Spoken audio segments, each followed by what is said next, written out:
3장 4절로 5절까지 4절 5절 다 같이 합독하여 읽겠습니다. 모세가 우리에게 율법을 명령하였으니 곧 야곱의 총회의 기업이로다. 여수룬의 왕이 있었으니 곧 백성의 수령이 모이고 이스라엘 모든 지파가 함께한 때로다. 아멘. 말을 했어요. 여수룬 이스라엘아 이렇게 해도 되는데 여수르나 이렇게 하셨어요. 여수른의 뜻은 정직한 자예요. 그러니까 여러 뜻 가운데서도 특별히 정직한 자, 정직한 자 여수른. 근데 우리가 이제 생각했을 때 정직함이라는 것도요, 우리 스타일로 우리가 생각하는 그런 정직함 이런 거 생각하지 마시고 성경에서 말하는 정직함은 무엇인가 이런 것들을 생각해 보셔야 됩니다. 사람은 정직한 사람들이 있어요. 의로운 사람이 있어요. 근데 성경에서 볼 때에 정직한 사람이 아님에도 불구하고 사람이 보았을 때 정직한 사람이 있고요. 또 하나님 보셨을 때 정직한 사람이 있다라는 거죠. 사람이 볼 때는 정직하지 않은데 하나님 볼 때 정직한 사람이 있어요. 특히 이런 경우 있죠. 세상에도 불법이 있습니다. 그리고 불의가 판치고 있는 그런 세상을 보죠. 또 어떤 한 사람의 인권이 무시되어지는 그런 경우도 있을 수 있습니다. 정직한 사람들은 그런 것을 통해서 분노하기 시작하죠. 그런데요, 하나님께서 무시를 당하고 하나님께서 멸시를 당하고 하나님의 그 권위가 땅바닥에 떨어졌을 때에 분노하는 사람들은 그렇게 많지 않아요. 어떤 한 사람의 인권이 무너졌을 때 사람과 사람의 그 관계를 봤을 때는 분노할 수 있지만 하나님의 이름이 땅에 떨어졌을 때 분노하는 사람은 그렇게 많지 않더라는 것이죠. 성경에서 말하는 분노는 바로 그러한 분노를 말하는 거예요. 다윗과 같은 사람이 없었지요. 이스라엘의 그 수많은 백성들 가운데 다윗과 같은 정직한 자가 없었습니다. 이유는 무엇인가? 여호와의 이름이 땅바닥에 떨어졌어도 누구 한 사람 분노하지 않아요. 단지 우리가 저들을 이길 수 없다라는 것, 그것 때문에 망설이고 있고 어떻게 해야 되나 걱정하고 근심하고 있을 때 다윗은 만군의 여호와의 이름을 네가 멸시했구나. 그래서 물맷돌 5개를 가지고 가서 골리앗과 싸우지요.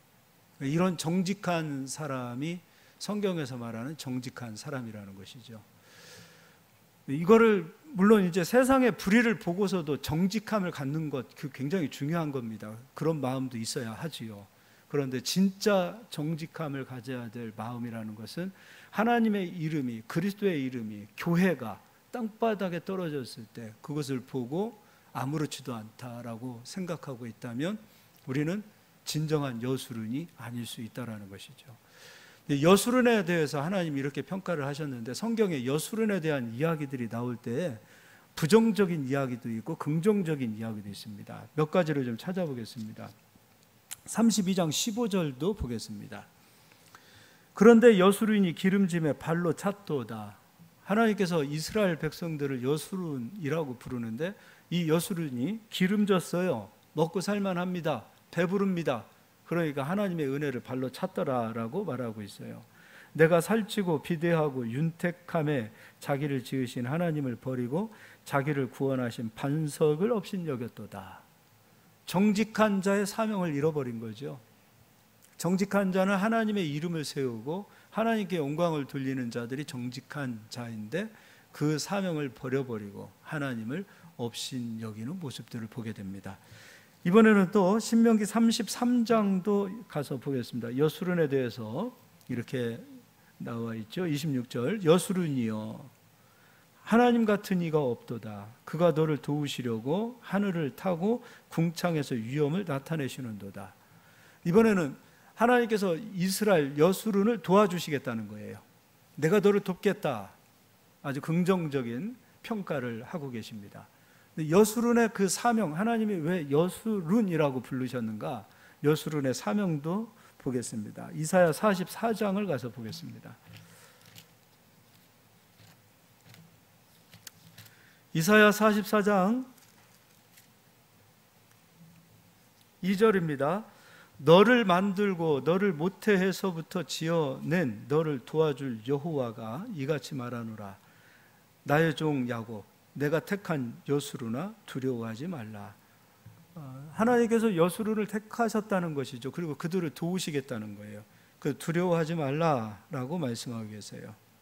그리고 3절에 나는 목마른 자에게 물을 주며 마른 땅을 시내가 흐르게 하며 나의 영을 내 자손에게 나의 복을 내 후손에게 부어 주리니 그들이 풀 가운데서 솟아나기를 시냇가에 버들같이 할 것이요 한 사람은 이르기를 나는 여호와께 속하였다 할 것이며 또 한 사람은 야곱의 이름으로 자기를 부를 것이며 또 다른 사람은 자기가 여호와께 속하였으므로 그의 손으로 기록하고 이스라엘의 이름으로 존귀히 여김을 받으리라. 여수르는 하나님께 속했어요. 하나님의 복을 받은 자가 되는 거죠. 그리고 하나님께서 그를 존귀히 높여주시겠다라고 말씀하고 계십니다. 그럼 이제 정직한 여술은 그 여술은으로서 어떻게 정직한 삶을 살 것인가, 어떻게 정직한 신앙생활을 할 것인가, 그것이 이제 여술은의 사명이 되는 거죠. 신명기 28장을 앞으로 가서 보겠습니다.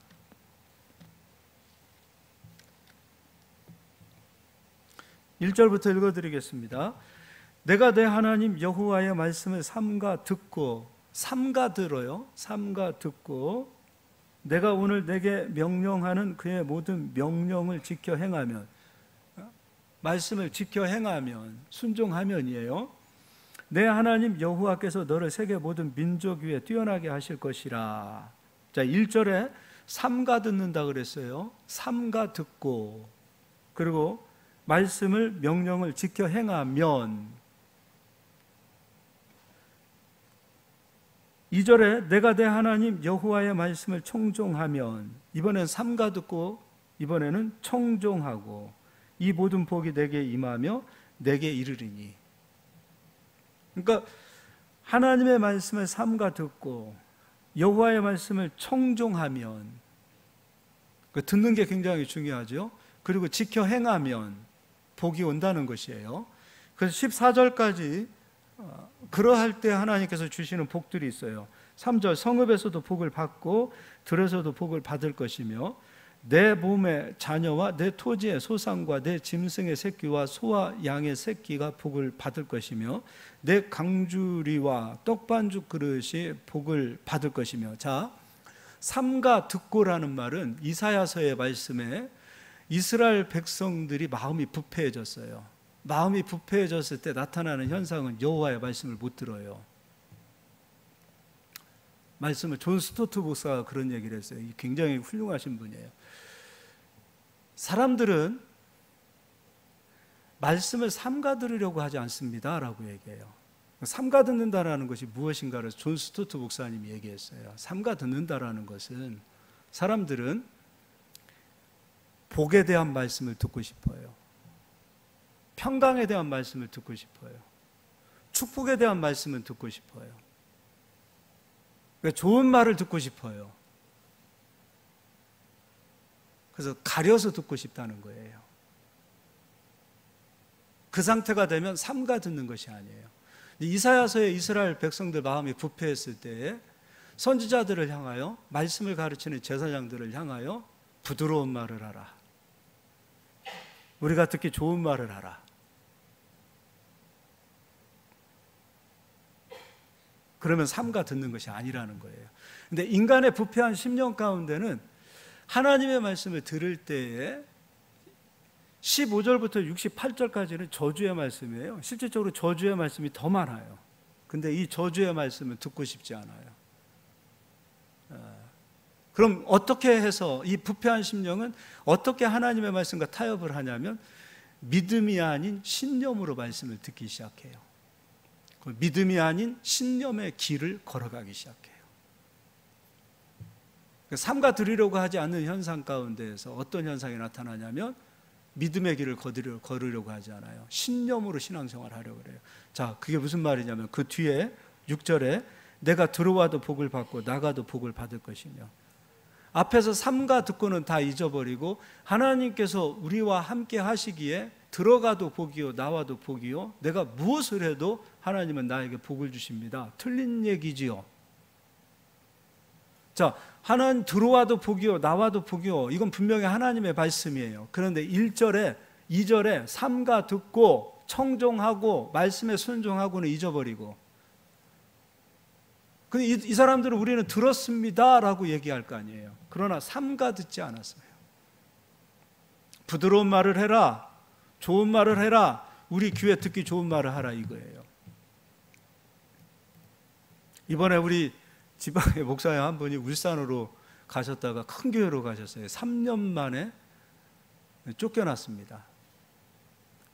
쫓겨난 이유가 뭐냐면 좋은 말만 하라, 축복의 말만 해라, 부흥이고 뭐고 상관없으니까 오직 설교 시간에 축복의 말만 해라. 그래서 이분은 양심상 그게 안 되는 거예요. 이게 심각합니다. 이거 이 정도로 타락해 있어요, 우리들의 심령이. 쫓겨난 게 아니죠. 사표 내고 나왔어요. 야, 이거 진짜 심각한 거죠. 근데 그러고서도 하나님 앞에 복을 받기를 원하는 마음이 있다면 안 되겠죠. 만약에 거기에서 타협하고 알겠습니다 하고 부드러운 말을 하는 목회자로서 그 자리에서 계속 있었다면 그는 사역자가 아니라 직업군이에요. 목사 직업이 되어지는 거죠. 월급쟁이가 되는 거죠. 삼가 들어야 되는, 그리고 삼가 말씀을 전해야 되는데 그게 안 되는 거죠. 이 신념이라는 것은 내가 하나님 말씀에 순종하는 자리에 들어가지 않아요. 삼가 듣지 않아요. 그래도 하나님은 나와 함께 하신다. 내가 무엇을 해도 하나님은 나에게 복을 주신다. 하나님은 나를 사랑하신다. 이게 신념이에요. 이것은 진실한 겁니까? 속이는 겁니까? 정직하게 하나님 말씀을 듣는 것으로 생각하십니까, 여러분? 신념은 속이는 거예요. 하나님도 속이고 자기도 속이는 거예요. 믿음으로 신앙생활 해야 돼요. 그래서 오직 의인은 무엇으로 산다 그랬어요? 믿음으로. 우리 주일학교 아이들 우리 사모님한테 배웠잖아요. 어떤 선지자가 오직 의인은 믿음으로 산다?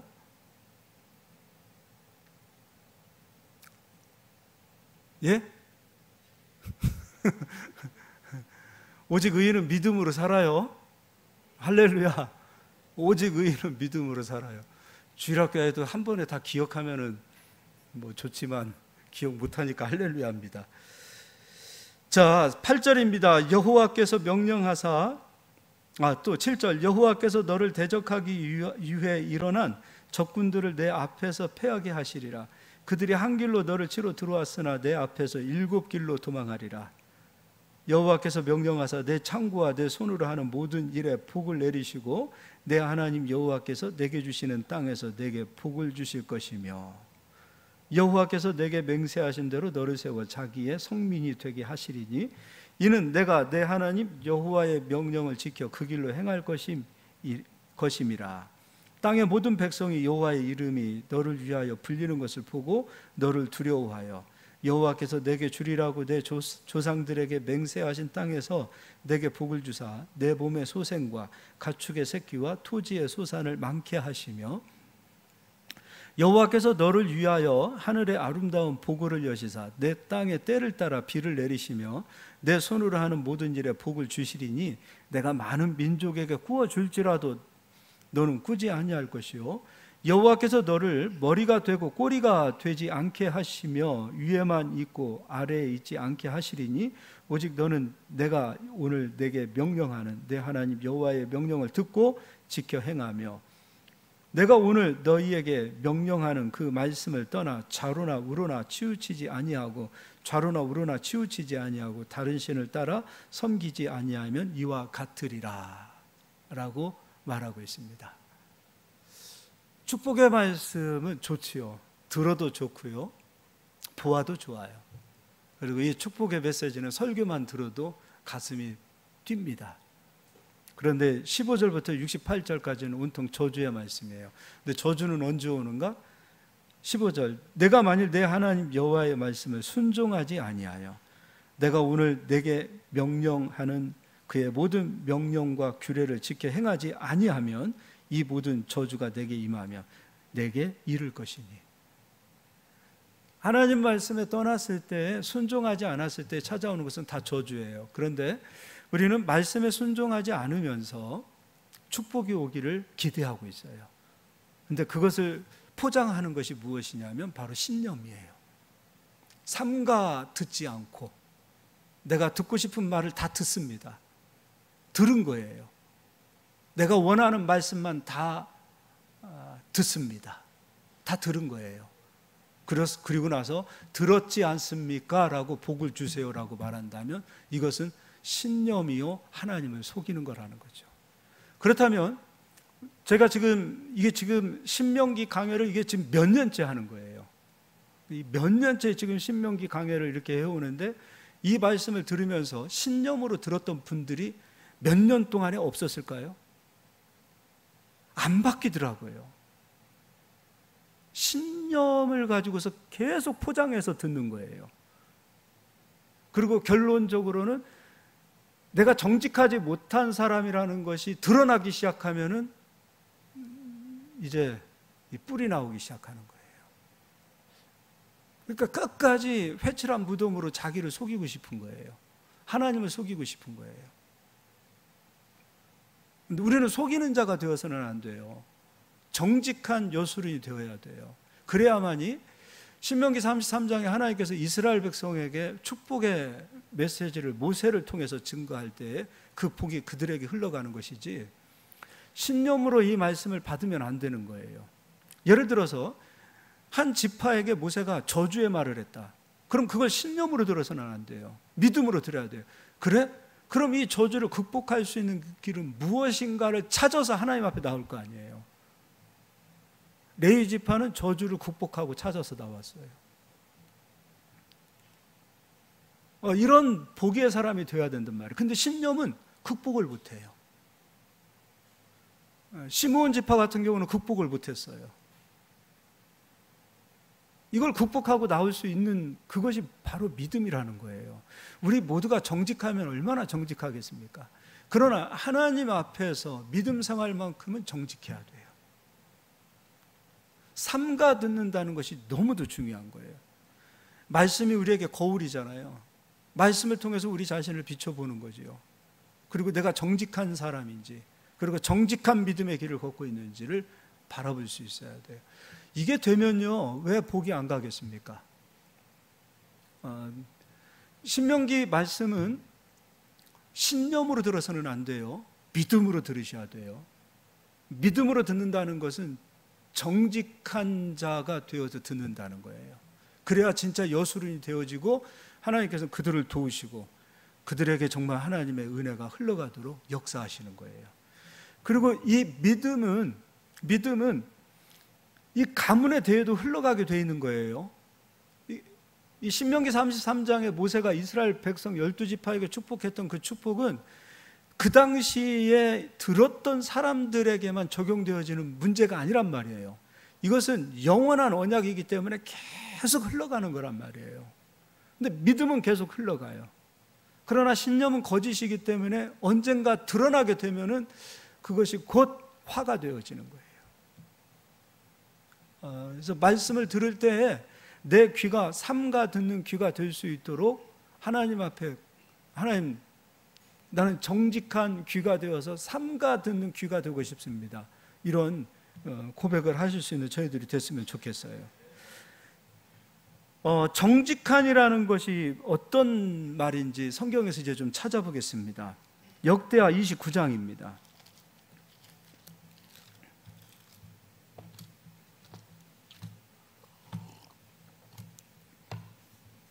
역대하 29장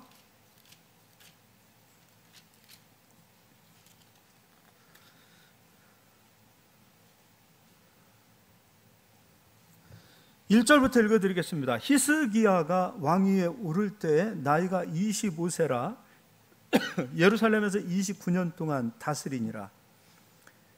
그의 어머니의 이름은 아비야요 스가랴의 딸이더라. 히스기야가 그의 조상 다윗의 모든 행실과 같이, 다윗의 행실과 같이, 다윗 얘기가 나오고 있어요. 다윗의 모든 행실과 다윗과 같이 여호와 보시기에 정직하게 행하여. 그럼 다윗도 정직하게 행했다라는 거죠. 그리고 히스기야도 정직하게 행하여. 그러면은 다윗을 한번 보자고요. 다윗이 도대체 어떠한 믿음을 살았길래 다윗을 가리켜서 정직한 삶을 살았는지 다윗 얘기를 보도록 하겠습니다. 사무엘하 7장을 가서 보겠습니다.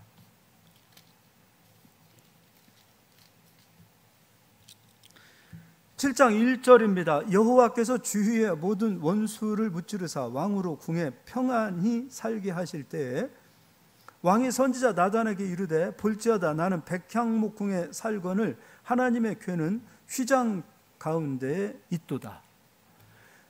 유다지파 다윗이 모든 가문들보다 복을 받을 수 있었던 것은 다윗은 진짜 모든 하나님의 말씀을 다 극복하고 하나님이 기뻐하시는 자리로 들어왔어요.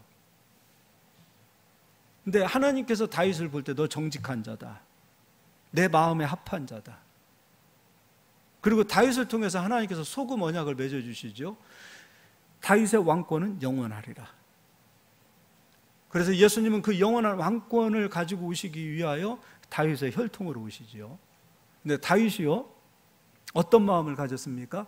하나님 성전을 향한 마음을 가졌어요. 나는 백향목궁에 살면서 하나님의 집은 그 당시만 해도 성막 아닙니까? 그 초라한 성막이 안에는 황금으로 되어 있어서 그럴듯하지만요, 바깥에는 해달 가죽이에요. 그리고 천으로 되어져 있는 거예요. 그러니까 한나절만 지나도 그 모든 천들은 누렇게 파래요. 먼지에 햇빛에 볼품 없어요. 그것을 보고 이스라엘 지파 가운데 다윗만 마음이 아파했던 것을 보게 됩니다. 가나안 땅으로 들어온 지가 지금 몇십 년이 흐르고 있는 이 상황 속에서 그 어느 누구도 다윗과 같은 마음을 갖지 않았어요. 다윗은 하나님의 집을, 성전을 걱정했던 사람이에요. 교회를 잘 섬겨야 됩니다라고 성도들에게 이야기를 하면 성도들은 굉장히 기분 나빠합니다. 그런 분들이 많이 있을 수 있어요. 그런데 정직한이라는 것은 곧 하나님의 성전과 예배와 떠나서는 있을 수 없어요. 다윗은 온전한 예배를 완성시킨 자라고도 볼 수 있습니다. 물론 구약시대라고 하지만 성전을 지었습니다. 성가대를 만들었습니다. 그리고 하나님의 백성들이 일할 수 있도록 하나님의 그 레위 지파들이 성전에서 일할 수 있는 모든 것을 다 만들어서 조직적으로도 만들었던 자가 다윗이에요. 찬양을 했고, 그리고 하나님의 집이 조금도 부족함이 없도록 가득 아름다운 물건들이 가득 채워줄 수 있는 창고들을 지었어요. 우리는 교회를 섬기는 것을 참 가볍게 생각합니다. 한국 교회가 이런 얘기를 하더라고요. 이거는 지금 미국에 있는 목사님들이 한국 교회는 서서히 이단들에게 자리를 내어주고 있습니다, 이렇게 얘기해요. 근데 이단들이 왜 이렇게 득세할까요? 이 득세한 시점이 언제일까요? 교리가 잘못돼서입니까? 교회를 너무 쉽게 옮기게 되어지는 그 시점부터예요. 대한민국 성도님들처럼 교회 기분 나쁘면 옮기는 사람들이 어디 있습니까? 천안만 해도 수십 개, 수백 개의 교회들이 있어요.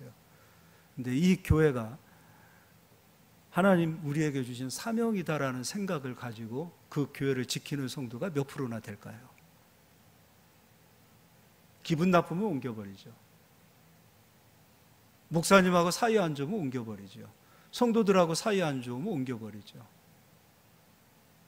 이렇게 뿌리내리지 못하는 이 시점이 되어질 때부터 이단들은 득세하기 시작해요. 한 번 옮겨진 성도들은 뺏어가기 쉬워요. 이게 지금 한국교회 현실 아닙니까? 교회를 지키고자 하는 그 사명은 없고,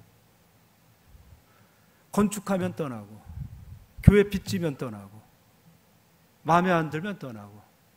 이 세상에 자기 마음에 드는 교회가 어디 있습니까? 자기 마음에 드는 성도가 어디 있습니까? 그렇게 해서 목사님들도 좀 떠났으면 좋겠어요. 속이라도 편하게. 마음에 안 드는 성도들이 있으면 아이씨 좀 떠나버리자고 해서 떠나면 얼마나 좋을까. 이게 한번 생각해 봐야 될 문제라는 거죠. 과연 정직하냐 이거예요. 하나님 집을 섬기는 데 있어서. 하나님 집을 섬기는 데 있어서 우리가 정말 정직한 자로서 예배하느냐 이거예요. 다윗이 되었던 것은 사무엘하 7장이 있었기 때문이에요. 하나님 성전을 귀하게 여겼던 그 마음이 있었어요. 속옷이 벗어질 정도로 하나님께 예배하는 것이라 그러면 덩실덩실 춤을 췄던 사람이 다윗 아닙니까? 자기의 명예나 자존심은 땅바닥에 떨어져도 상관이 없지만 하나님의 자존심이 땅바닥에 떨어지면은 막 분노했던 사람이 다윗 아닙니까? 이러한 사람을 정직한 자라고 얘기하는 거예요. 예배 드림으로 인해서 얼마나 우리가 속이고 예배 자리를 빠지기도 합니까? 교회를 떠날 때도 얼마나 속이면서 떠납니까? 이 모양 저 모양의 핑계. 결단하고 하나님 앞에 예배자로 부름을 받은 게 여술은 아닙니까? 목숨이 달린 문제예요. 우린 지금 순교하는 게 아니죠. 왜 예배 드림을 순교하는 자세와 마음으로 못 드릴까요? 이게 곧 정직하지 못하다는 거예요. 다윗은 예배를 위해서 목숨 걸었던 사람 아닙니까? 그래서 하나님께서 7절에 이런 말씀을 하세요. 이스라엘 자손과 더불어 다니는 모든 곳에서 내가 내 백성 이스라엘을 먹이라고 명령한 이스라엘 어느 지파들 가운데 하나에게 내가 말하기를 너희가 어찌하여 나를 위하여 백향목집을 건축하지 아니하였느냐고 말하였느냐.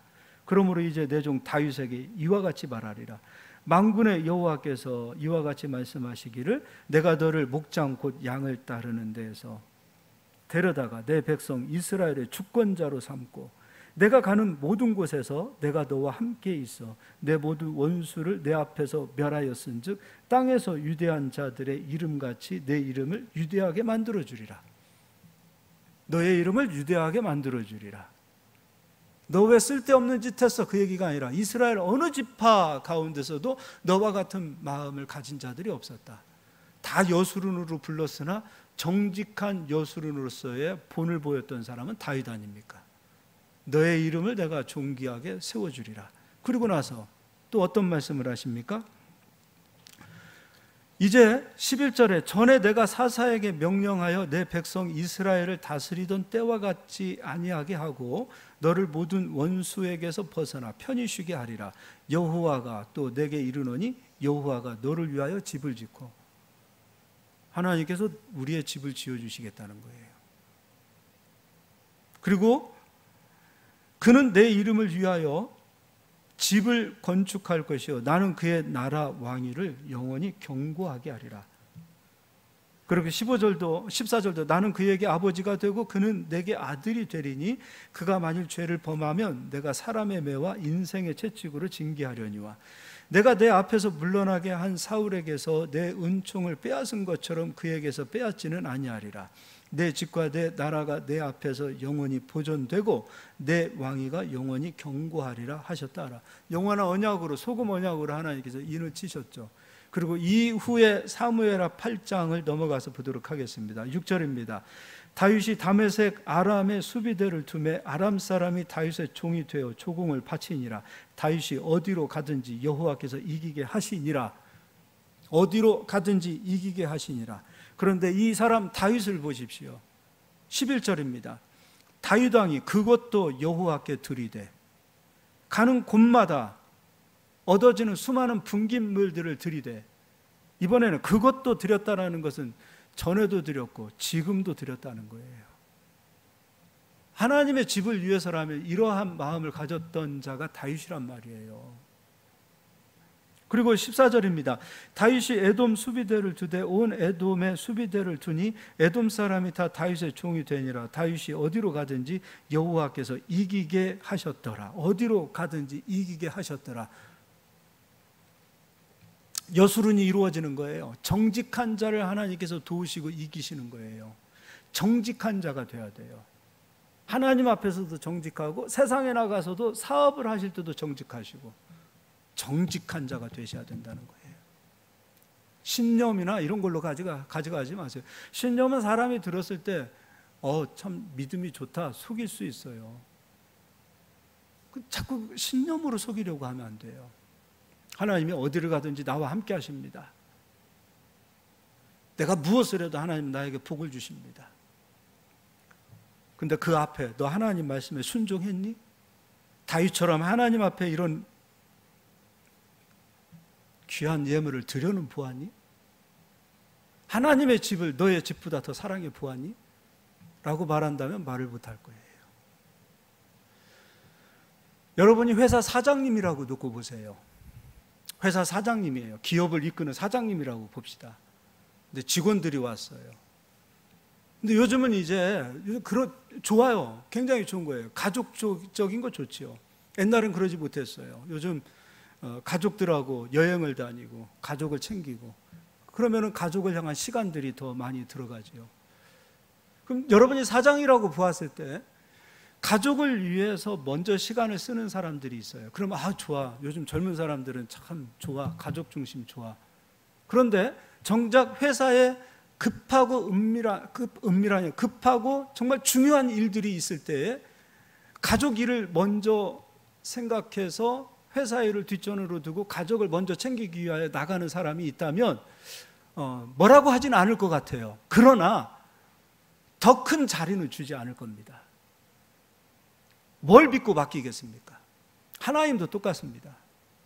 하나님도 우리가 하나님을 섬기는 여순으로 부름을 받았는데 정작 중요한 순간이 되어지면 가족 중심, 자기 중심, 그리고 자기 회사 중심, 그리고 자기 어떤 삶의 스타일 중심으로 살아가는 거예요. 교회에 중요한 일들이 있을 때 교회에 중요한 일들보다 자기 일이 중요하니까 교회 일은 뒷전이 되어지는 상황이 되어지면 하나님께서 맡기겠느냐 이거예요. 맡길 수 없는 거예요. 다윗을 놓고 보자고요. 다윗을 놓고 교회가 어려운 상황이 되어지면 다윗은 어떻게 하겠느냐 이거예요. 교회 중심이라는 것은 하나님 중심인 거예요. 그러니까 교회를 잘 섬기면 하나님이 복을 주십니다라고 말하면 굉장히 기분 나쁘게 생각하시더라고요. 그런데요, 교회를 섬기는 것이 그리스도를 섬기는 것이요, 교회 중심이 하나님 중심이라는 거 모르십니까? 하나님 중심이에요. 어디 가서 예배 드릴 거예요? 교회에서 예배 드리는 거예요. 무엇을 세우는 거예요? 교회를 세워나가는 거예요. 그리스도의 몸을 세워나가는 거예요. 그리스도의 모든 충만은 교회에 다 감추어져 있어요. 모든 은혜는 교회를 통해서 흘러가게 되어 있는 거예요. 근데 왜 교회 중심은 뒷전이고 다 자기 중심, 세상 중심으로 살아가느냐 이거예요. 그러면서 하나님 잘 섬긴다라고 말하고 있는 여순이라고 말한다면 이사야서에서 부드러운 말을 해, 좋은 말 해, 듣기 좋은 말 해, 이런 사람들하고 뭐가 다르냐 이거예요. 우리가 하나님이라도 누구에게 복을 주겠느냐 이거예요. 이스라엘의 12지파에게 가는 복은 누구에게 가겠느냐 이거예요. 진짜 하나님 중심을 위해서 사는, 그렇다고 가족 버리라 그 얘기가 아니에요. 가족보다도 더 중요한 것이, 나의 가문보다 더 중요한 것이 하나님 중심이란 말이에요. 하나님 중심이 아닌 가족 중심, 세상 중심, 세속의 중심으로 가니까 하나님의 나라가 점점점 쇠하여 가고 복을 받아 누려야 되고 하나님께서 도우시고 이끄시고 막 가는 곳마다 이기게 하는 역사가 나타나야 되는 그런 일들이 안 나타나는 거예요. 그러면서도 우리는 속이는 거예요. 신념으로 믿음 생활 잘하고 있다고 말하는 거예요. 결정적인 순간에 하나님 중심으로 가는 거지요. 결정적인 순간에 교회 중심이 그만큼 중요한 거예요. 이 정직한이라는 그것을 온전히 이루었던 사람은 다윗밖에 없었던 거예요. 그래서 정직한이라는 그 대표적인 인물이 다윗이 된 거예요. 이스라엘에 수많은 왕들이 있어요. 그런데 모든 평가가 그렇게 나옵니다. 다윗의 길로 행하지 아니하여 정직하지 아니하더라. 히스기야는 다윗의 길로 행하여 정직한 길로 걸어가더라. 하나님 중심으로 살았다 이거예요. 그럼 다시 히스기야로 가서 보도록 하겠습니다. 다윗은 성전을 지었다고 했다면 그의 후손들은 어떤 일들을 해야 되는가? 역대하 29장을 가서 보겠습니다.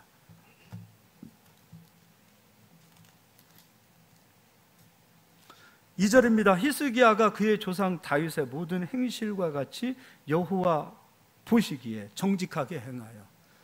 그러니까 다윗은 정직한 자의 본이 되었습니다. 예배자입니다. 하나님의 집을 먼저 걱정했던 사람입니다. 예배를 위해서라면 목숨을 걸었습니다. 그럴 때 그가 어디를 가든지 하나님이 이기게 하셨습니다. 예배 중심이에요.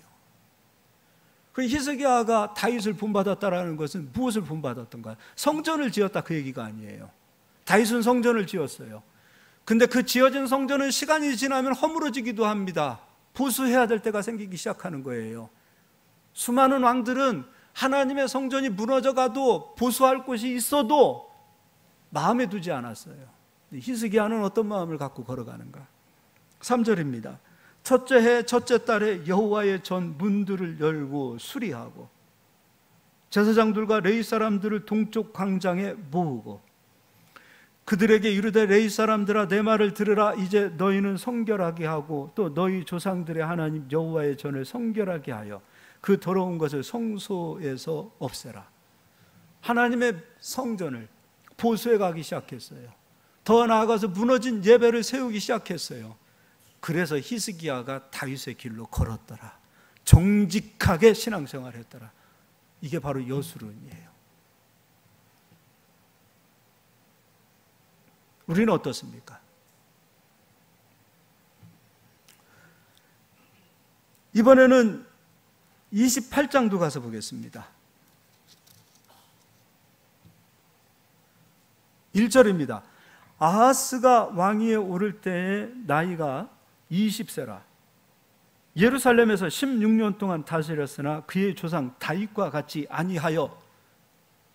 그럼 그 뒤에는 정직한 거예요, 정직하지 않은 거예요? 정직하지 않은 거죠. 그러니까 정직하다라는 것을 오해하시면 안 돼요. 정직하다라는 것은 하나님의 성전을 향한 마음, 예배자의 삶, 그 모든 삶을 사는 자들이 정직함이에요.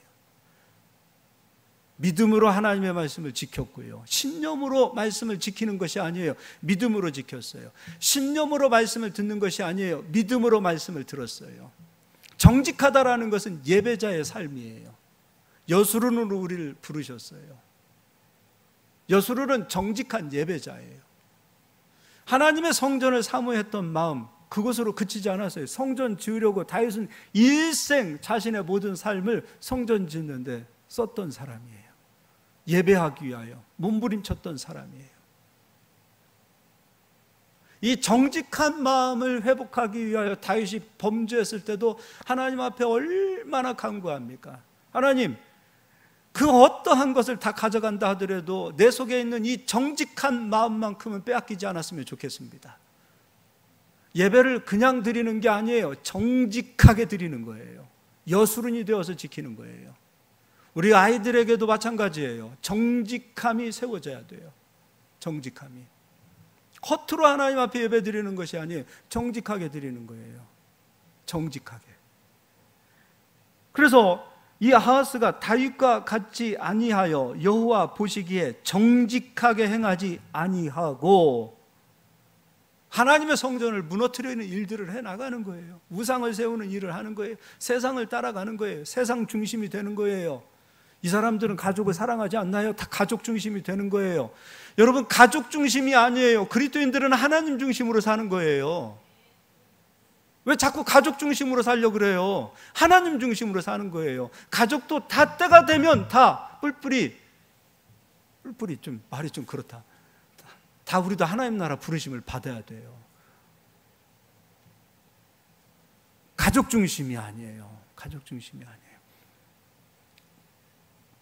저는 그것도 봤어요. 제가 사역을 하면서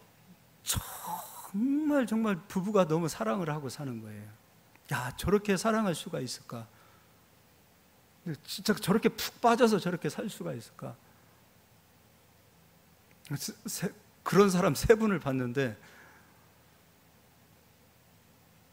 이게 또 오해하실 것 같다. 저는 3분 중에 1분을 다 데리고 가시는 걸 봤어요. 하나님 데리고 가시더라고요. 너 왜 이렇게 네 남편에 빠져 사니? 너 왜 이렇게 네 아내에게 빠져 사니?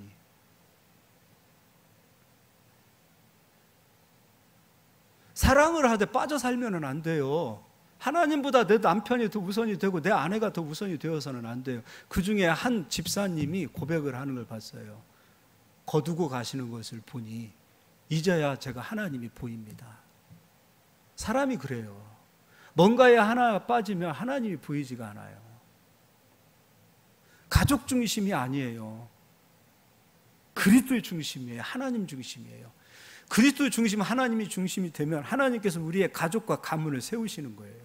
이게 신명기 33장의 약속이란 말이에요. 하나님 중심으로 살 때 하나님께서 우리의 가문을 지키시고 우리의 가족을 지키시는 것이지, 내 가족 중심으로 살아서 우리 가족을 자기가 지킬 수 있습니까? 아빠인 내가 우리의 아들을, 우리의 딸들을 영원히 지키고 보호할 수 있어요? 우리는 전지전능한 대상들이 아니에요. 오직 전지전능하신 분은 하나님밖에 없다 이거예요. 하나님밖에. 한 사람만 더 찾아보겠습니다. 역대하 34장입니다. 다윗의 후손들, 그 왕을 이어갔던 모든 사람들에 대한 평가는 바로 정직한, 여술은 여기에 있다라는 거예요. 우리도 마찬가지예요. 우리 후손들이 하나님 앞에 어떻게 평가되어질 것인가? 정직했다, 쟤는 정직하지 않았다, 그렇게 평가되는 거예요. 하나님 앞에서 우리가 가장 먼저 평가받는 것은 무엇이냐면 정직한 거예요. 너 정직하게 하나님 섬겼구나. 너 정직한 예배자였구나. 넌 신념으로 살지 않았구나. 바리새인처럼 회칠한 무덤이 되어서 속이는 자가 되지 않았구나. 정직한 자가 돼야 돼요. 34장 1절입니다. 요시야가 왕위에 오를 때에 나이가 8세라. 예루살렘에서 41년 동안 다스리며 여호와 보시기에 정직하게 행하여. 그럼 누구의 길로 걸은 거예요? 정직한 본을 보인 자가 누구예요? 다윗이에요. 그래서 정직하게 행하여 그의 조상 다윗의 길로 걸으며 좌우로 치우치지 아니하고. 그리고 그 뒤에 어떤 일들을 하는가? 아직도 어렸을 때 곧 왕위에 있은 지 8년에 그의 조상 다윗의 하나님을 비로소 찾고 제12년에 유다와 예루살렘을 비로소 정결하게 하여 그 산당들과 아세라 목상들과 아로새긴 우상들과 부어 만든 우상들을 제거하여 버리고, 그리고 그 뒤에 어떻게 나가요? 하나님의 성전을 보수해 나가요. 그리고 예배를 회복해 나가요. 이게 정직함이에요. 우리가 하나님의 부르심을 받았어요. 이 땅에 수많은 교회들이 있어요. 우리가 교회를 선택하는 그 기준도 교회가 크고 작고 교회가 참 좋다 나쁘다라는 그 평가를 무엇으로 할 거예요? 우리가 교회를 옮기고 교회를 정하고 교회를 다니는 그 수많은 그 기준은 무엇이냐 이겁니다. 무엇이냐 이거예요. 초가집이라 하더라도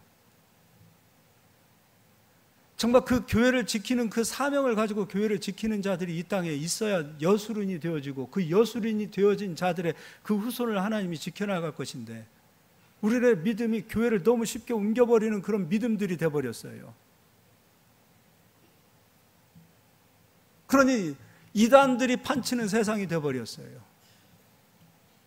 이단들이 언제부터 그렇게 득세했어요? 그때부터예요. 우리는 수많은 교회가 이 땅에 세워졌다고 자랑을 했는데, 그 수많은 교회를 섬기는 그 수많은 성도들의 그 믿음이 우리 목사님이 또 우리 성도 잡으려고 그러시나 보다. 오해하지 마세요. 저는 다른 교회 다니는 성도님들이 교회 오기 전에 이것부터 물어봐요.